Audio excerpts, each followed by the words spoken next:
Hello friends, இந்த சொனாரி ஸ்டாண்டில் இன்றைக்கி நம்ம பார்க்குறது குழந்தைங்களுக்கு ஸ்கூல் பாட்டில் வந்து க்ளீன் பண்ணும்போது எப்படியா இருந்தாலும் எவ்வளோ தான் நீங்கள் நல்லா கழுவினாலுமே அது வந்து ஸ்மெல் வரதாங்க செய்யுது. ஏன்னா அவங்களுக்கு தூக்கிலாம் குடிக்க தெரியாது.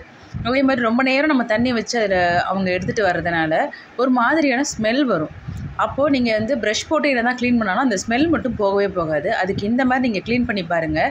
இது வந்து பிளாஸ்டிக் பாட்டில்ஸ்க்கும் நீங்கள் பண்ணலாம், இந்த மாதிரி சில்வர் பாட்டிலுக்கும் பண்ணலாங்க. அதுக்கு நாம் வந்து இப்போ சும்மா ஒரு அரை டீஸ்பூன் வந்து கல்லுப்பு, நீங்கள் எப்போவும் வீட்டில் என்ன பயன்படுத்துவீங்களோ வாஷிங்க்கு இந்த மாதிரி பாத்திரம் கழுவுறதுக்கு அந்த லிக்விட் வந்து போட்டுக்கோங்க. இல்லை சபீனா யூஸ் பண்ணுவீங்க அப்படின்னா அந்த மாதிரி கூட போட்டுக்கலாம். அரிசி வந்து கொஞ்சங்க, அது எந்த அரிசியாக இருந்தாலும் பரவாயில்ல.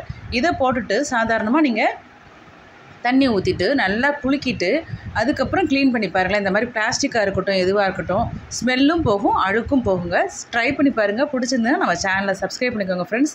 லைக் பண்ணுங்கள், ஷேர் பண்ணுங்கள், கமெண்ட்ஸில் சொல்லுங்கள். Bye friends.